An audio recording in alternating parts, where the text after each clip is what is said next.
네, 여러분 안녕하세요. 카리스쿨 온라인 동영상 강좌 제6교시 인공위성 두 번째 시간입니다. 자, 이번 시간에는 인공위성을 궤도에 따른 분류, 인공위성이 어떤 일을 하는지, 또 인공위성에 어떤 임무가 있는지 이런 것들을 다 알아보겠고요. 또 끝으로 우리나라의 인공위성에는 어떤 위성들이 있는지, 자, 이런 내용들에 대해서 살펴보는 시간이 되겠습니다. 자, 인공위성 두 번째 시간. 자, 궤도 모양에 따른 분류입니다.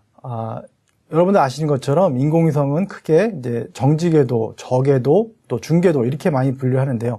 여기서는 그 궤도 모양에 따라서 한번 분류를 해봤습니다. 그래서 첫 번째로 이제 극궤도 위성인데요. 이 극궤도 위성이란 저궤도 위성 중에서 지구의 남극과 북극 상공을 지나는 궤도이고 또 지구 전체를 볼 수 있어서 지구 관측 위성이 널리 사용된다 이렇게 말씀드릴 수 있겠어요. 여기 이제 그림에 보시는 것처럼 위성은 지구의 남극과 북극을 잇는 그 궤도를 위아래로 돌고 있고요. 그 아래서는 이제 지구가 자전을 하고 있죠. 그래서 지구가 자전하고 있으니까 어떻게 되겠습니까? 위성은 지구의 전체를 다 볼 수 있는 그런 위치에 있게 됩니다. 그래서 이런 위성들은 지구 전체를 다 찍기 위한 지구 관측 위성에 많이 활용되고 있고, 실제로 정지궤도를 제외한 저궤도 위성 중에서 약 절반 가까운 숫자가 이 극궤도 위성들이 되겠습니다. 그 다음으로 두 번째로 정지궤도 위성입니다. 정지궤도 위성은 지구의 자전주기와 똑같은 24시간의 공전주기로 지구 주위를 돌고 있습니다. 그래서 적도상공 35,800km에서 지구를 내려다보고 있는데요. 어떤 분들은 혹시 이 위성이 지구하고 어떤 보이지 않는 선 같은 걸로 연결돼서 이렇게 똑같이 도는 게 아니냐 생각하시는데 그건 아니고요. 우연히 이제 위성의 공전 주기와 지구의 자전 주기가 딱 일치하는 바람에 마치 지구에 딱 이렇게 붙박이처럼 고정되는 것처럼 보이기 때문에 이런 이름이 붙었습니다. 정지궤도 위성이라는 그런 명칭이 붙게 되었습니다. 그래서 이 정지궤도 위성의 특징은 하루 24시간 지구의 어떤 지점을 계속 고정적으로 볼 수 있기 때문에 기상 관측이나 또 통신 중계 이런 용도로 많이 활용되고 있습니다. 자, 세 번째로 타원궤도 위성입니다. 자, 궤도 높이에 관계없이 지상으로부터 고도가 일정하지 않은 궤도 이렇게 말씀드릴 수가 있겠습니다. 여기 그림에 보시는 것처럼 위성의 궤도가 있는데 위성의 궤도가 이렇게 높이가 지구로부터 먼 쪽이 있고요. 여기는 가까운 쪽이 있는데 이렇게 고도가 먼 쪽을 원지점, 이렇게 가까운 쪽을 근지점 이렇게 얘기를 합니다. 그래서 인공위성은 이렇게 원지점과 근지점을 잇는 이 궤도를 이렇게 계속 돌고 있는데요. 자, 이런 특수한 형태의 타원궤도 위성들은 지구에 대해서 낮은 고도로부터 높은 고도까지 이렇게 어떤 관측을 해야 되는 어떤 과학 실험 위성 등에 주로 사용되는 그런 궤도가 되겠습니다. 자, 이제부터는 목적에 따른 분류를 보도록 하겠습니다. 여기서는 이제 목적이라고 표현했지만 사실은 그러니까 인공위성의 임무가 되겠죠. 그러니까 인공위성들이 어떠한 용도로 활용이 되나 이제 그 내용에 대한 것이 되겠습니다. 자, 첫 번째로 가장 많이 쓰이는 것입니다. 지구 관측 위성입니다. 자, 고성능 카메라로 지구의 이것저것을 촬영하는 것인데요. 여기 보시는 것처럼 인공위성이 있고요. 인공위성에 장착된 카메라나 또 레이더 같은 것으로 지구 표면을 이렇게 사진 찍으면서 이렇게 비행하는 그 인공위성이 되겠습니다. 그래서 이 위성에서는 이제 지구 사진을 이렇게 카메라로 찍게 되고 그것을 이제 지구 수신소에 이렇게 찍은 영상들을 지구로 수신소에 전파로 내려보내면 지상국 수신소에서 이 영상들을 처리를 해서 우리 사람이 볼 수 있는 그 형태의 그 사진이나 또 동영상들을 만들게 되겠습니다. 자, 이러한 일들을 하는 것이 지구 관측 위성이고요. 자, 두 번째로 기상 관측 위성입니다. 기상 관측 위성은 지구상의 구름, 또 수증기, 대기 온도를 관측해서 일기예보 자료를 제공해주는 위성입니다. 여기 사진에 보이시는 것이 우리나라의 이제 천리안 위성이 찍은 구름 사진인데요. 사진 중앙에 보시면은 한반도가 있고요. 그다음에 한반도 아래쪽에 커다란 그 태풍이 올라오는 것을 보실 수가 있습니다. 이건 올 여름 2011년도 여름에 찍었던 그 무이파 태풍의 모습인데요. 이게 태풍의 형상을 아주 확실하게 또 깨끗하게 또 이렇게 볼 수 있는 그런 특징을 가지고 있습니다. 자, 이러한 그 사진 자료들을 제공을 함으로 해서 이렇게 일기예보 자료를 만들어내는 그런 기능을 하는 것이 기상 관측 위성이 되겠습니다. 자, 세 번째, 자, 통신방송 위성이 되겠습니다. 자, 통신방송 기능은 위성이 처음 개발돼서 처음 그 궤도에 올라갈 때 그 적용됐던 임무인데요. 자, 통신방송 위성의 주 역할은 여기 보시는 것처럼 대륙과 대륙 간의 어떤 통신 중계기 역할을 하는 그 위성이 되겠습니다. 여러분들이 주변에서 여러분들이 휴대폰이나 스마트폰 쓰실 때 잘 느끼시지는 못하지만 우리가 인터넷을 할 때 미국이나 유럽이나 외국과 인터넷을 할 때 그 대륙 간의 인터넷 라인을 중계해주는 그 어떤 매개체가 있습니다. 그것이 바로 이 통신방송 위성인데요. 우리가 피부로 느낄 수는 없고 우리는 직접 보이지는 않지만 그 인터넷 그 중계라는 아주 중요한 역할을 하고 있는 그 위성이 되겠습니다. 자, 이러한 위성들은 주로 지구 정지궤도에 떠 있는 그 위성들이 맞게 되는데요. 이런쪽으로 이렇게 인도양이나 태평양 또 대서양처럼 이렇게 먼 바다 상공에 3개의 위성만 띄워놓으면은 지구 전체를 커버할 수 있는 통신 영역으로 삼을 수 있는 그런 특징이 있겠습니다. 자, 네 번째로 과학 실험 위성입니다. 여기 그림에 보인 것은 이제 그레이스 위성이라는 그 지구 중력장 측정용 그 과학 실험 위성인데요. 미국과 독일이 협력 개발해서 2002년 3월에 발사한 위성입니다. 고도 485km에 떠 있는 극궤도 위성인데요. 위성이 하나가 아니고 이게 쌍둥이 위성 2개입니다. 위성이 2개가 약 1km 간격으로 비행을 하면서 서로 계속 전파를 주고받고 있죠. 그래서 지구가 이제 지구 중력장에 약간 미세한 진동이 변화가 있을 경우에 위성의 궤도가 약간 이제 변동이 생기는데 위성의 고도가 그 위성 고도의 변동을 감지를 해서 지구 중력장을 이렇게 측정하는 그런 과학 실험 위성이 되겠습니다. 자, 다섯 번째로 천문 관측 위성입니다. 여기 사진을 보이신 것은 여러분들 잘 아시는 허블 우주 망원경입니다. 1990년에 발사된 천체 관측 전용 위성인데요. 시내버스 크기의 무게가 11톤이고 고도가 590km의 저궤도 위성입니다. 이 천문 관측 위성 허블은 이 몸체 자체가 우주 망원경이라고 보시면 되겠습니다. 이 전체가 그 망원경 경통이고요.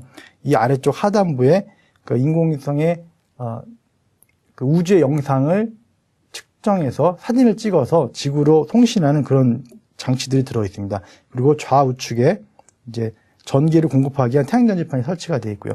여기 보시면 이제 허블 우주망원경을 찍은 멋있는 외부 운하의 사진이 있습니다. 자, 행성 탐사 위성입니다. 자, 이 행성 탐사 위성은 그러니까 위성이라기보다는 우주선이라는 용어를 많이 쓰는데요. 그 이유는 행성 탐사용이기 때문에 글자 그대로 지구 주위에 머무는 것이 아니고 이제 화성이나 목성이나 토성 같은 다른 행성으로 여행을 하게 됩니다. 그래서 지구 주위를 돌지 않기 때문에 엄밀한 의미에서는 위성이라는 용어를 쓰지 않죠. 틀렸는데 편의상 여기서는 편의상 그냥 행성 탐사 위성 이렇게 용어로 부르도록 하겠습니다. 자, 여기 예로 든 것은 카시니 호이겐스 행성 탐사선입니다. 토성을 탐사하기 위해서 1997년에 발사된 위성인데요. 2004년에 토성궤도에 도착해서 관측을 멋지게 수행한 바 있습니다. 자, 왼쪽에 보이는 것이 이 카시니 행성 탐사선이 촬영한 토성의 사진들이고요. 이 중앙 몸체에 보시면 여기 몸체가 이제 그 카시니 탐사선이고요. 오른쪽에 보시면 노란색 원반이 있는 것을 보실 수 있습니다. 이 노란색 원반이 바로 호이겐스라는 탐사기인데요. 이 호이겐스 탐사기는 그 토성의 위성인 타이탄에 착륙시키기 위해서 만든 그 탐사기였습니다. 그래서 그 타이탄 상공을 비행하면서 이 탐사기가 분리된 다음에 이 호이겐스 탐사기가 타이탄의 표면에 착륙해서 그 위성 타이탄의 표면에 있는 표면 온도나 또 그 대기 성분 이런 것들을 관측을 해서 카시니로 보내고 그 카시니가 지구로 중계하는 방식으로 해서 그 타이탄의 위성 타이탄에 대한 그 자료를 이렇게 측정한 바 있습니다. 자, 항법 위성입니다. 자, 여러분들 우리 주변에서 많이 보시는 건데요. 많이 보시는데 요즘 각 차량마다 이게 내비게이션 장치가 거의 없는 차가 없죠. 자, 전 지구 위치하기 시작된 GPS 위성인데요. 고도 22,200km에 떠 있는 24개의 위성에서 보내는 신호를 이용해서 지구상 어느 곳에서나 정지 또는 이동하는 물체를 측정할 수 있는 전천후 시스템입니다. 자, 지구 주변에 이렇게 24개의 위성들이 떠 있죠. 그러면 지구 어디에나 있든지 자, 4개의 위성으로부터 신호만 받으면 그 신호 받는 내가 수신자가 어디에 있는지, 또 어디로 이동하고 있는지, 또 어느 정도의 속도로 이동하고 있는지를 계산할 수가 있습니다. 그래서 그 원리를 이용해서 이런 카 내비게이션이나 또 항공기의 항법, 또 선박의 항법 이런 데에 응용을 하는 것인데요. 그러니까 이런 아주 중요한 일을 해주는 것이 바로 항법 위성, GPS 위성이 되겠습니다. 자, 8번째. 영화에 많이 등장하죠. 군사 첩보 위성입니다. 여기 그림에 보이는 것은 이제 키홀이라는 미국의 첩보 위성인데요. 워낙 이제 비밀로 분류가 되어 있기 때문에 인터넷상에서도 사진을 구하기가 아주 힘듭니다. 이게 실제로 이제 찍힌 사진이 없어서 이제 그림으로만 보여드리는데요. 키홀 위성이라고 해서 약 해상도가 약 15cm 이하. 그러니까 우주에서 지구 표면에 다니는 자동차의 차종이나 또 색깔, 또 여자인지 남자인지 일단 사람에 대한 것도 구별할 수 있을 정도로 아주 성능이 높은 고성능의 카메라를 장착하고 있다고 알려져 있습니다. 자, 오른쪽에 보이는 것은 DSP 위성, 영어로 이제 Defense Support Program 이렇게 부르는데요. DSP 위성이라는 것인데, 자, 미사일 조기 경보 위성입니다. 지구 표면에서 로켓이 발사됐다거나 또 미사일이 발사됐다거나 어떤 핵실험을 했다든가, 그러니까 이런 커다란 어떤 폭발이 있을 경우에 그것을 이제 즉시 관측해서 그 지상으로 신호를 보내주는 그런 경계 경보, 조기 경계 경보 위성이 되겠습니다. 자, 우주 정거장입니다. 우주 정거장은 이제 위성이라고 부르기에는 굉장히 크기가 크죠. 그래서 우주 정거장은 이제 지구 상공에 떠 있는 거대 구조물로서 사람이 거주하면서 실험이나 우주 관측 또는 지구 탐사 등을 할 수 있는 그런 시설을 말합니다. 여기 왼쪽에 보이는 것은 이제 옛 러시아의 우주 정거장이었던 미르입니다. 2002년도에 이제 지구로 낙하하면서 이제 폐기가 됐는데요. 이 우주 정거장 미르는 1986년에 이제 발사돼서 2002년까지 이제 활약을 하면서 각종 우주 실험과 또 그 사람이 우주에서 살 수 있는 그런 기본적인 어떤 지식을 얻는데 많은 기여를 한 그 우주 정거장이 되겠습니다. 그리고 오른쪽에 있는 것이 이제 지금 한창 그 건설 중에 있는 국제 우주 정거장 ISS입니다. 여기에는 이제 3명의 우주인이 상주하면서 여러 가지 실험 또 관측 이런 것들을 수행하고 있고요. 여러분들 잘 아시는 이소연 박사가 잠깐 머무르다 온 하면서 또 우주 실험을 진행하고 온 그 우주 정거장이 되겠습니다. 자, 이제 우리나라 인공위성은 어떤 것이 있느냐, 이거 한번 보도록 하겠습니다. 자, 우리나라도 이제 그 인공위성 기술이 많이 발전을 했습니다.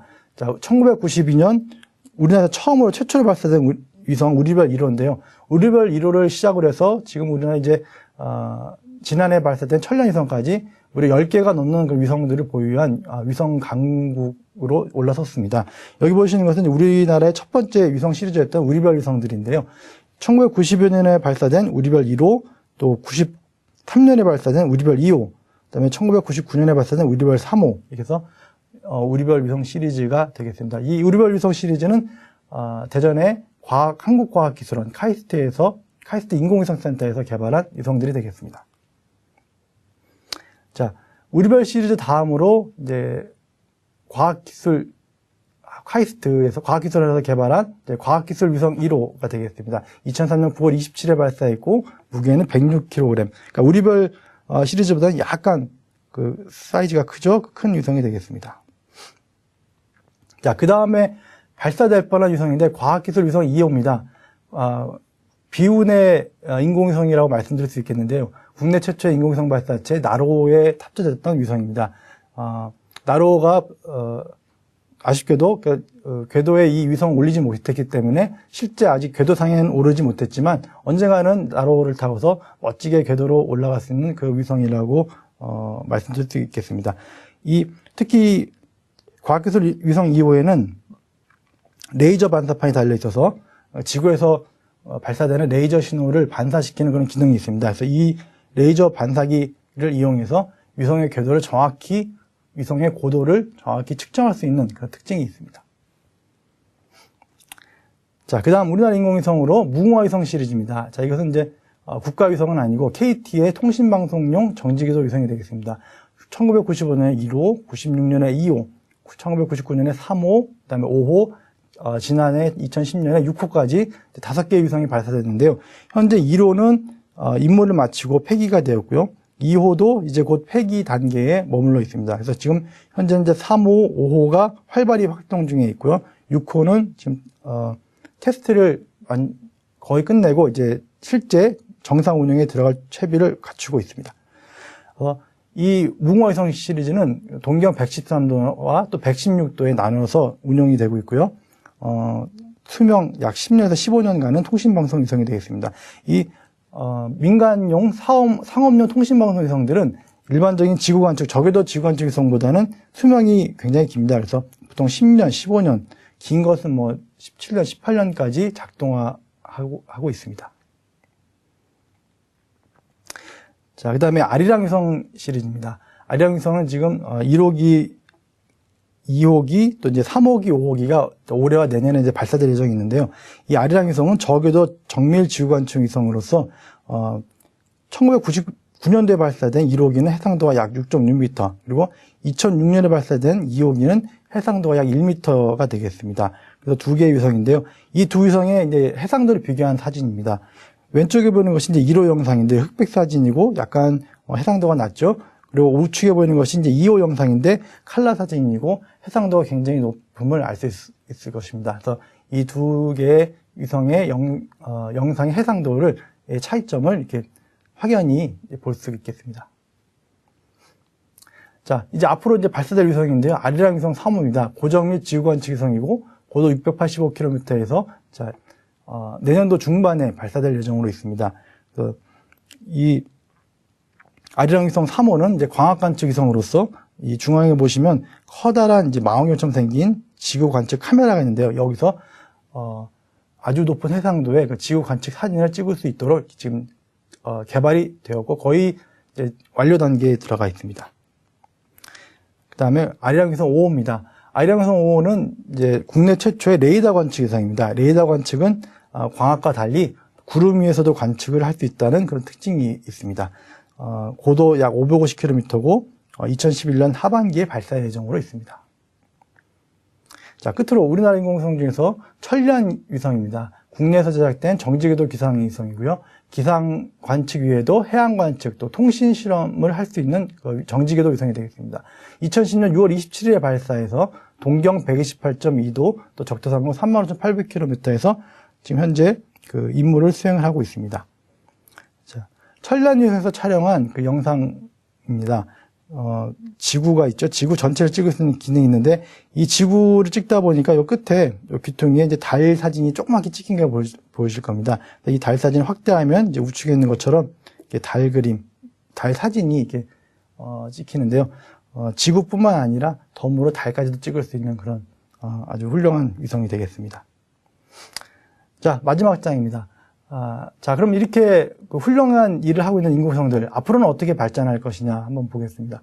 앞으로 이 우주에는 이렇게 인공위성에 로봇이 장착된 위성들이 나타나지 않을까 그렇게 생각이 되고 있고요. 이 우주인들의 작업을 돕기 위한 그 인공위성들, 그러니까 로봇 팔이 장착되고 또 우주에서 위험한 일들을 사람 대신에 해주는 그런 로봇이 장착된 위성이 등장하지 않을까 이렇게 과학자들이 생각을 하고 있습니다. 그래서 이게 뭐 팔도 달려 있고 또 각종 그 추진 장치들이 있어갖고 사람을 대신해서 이제 위험한 일도 좀 하는 그런 위성들이 앞으로 우주 공간을 누빌 것이라고 이렇게 생각이 됩니다. 자, 이상으로 인공위성 두 번째 시간 마치도록 하겠습니다. 감사합니다.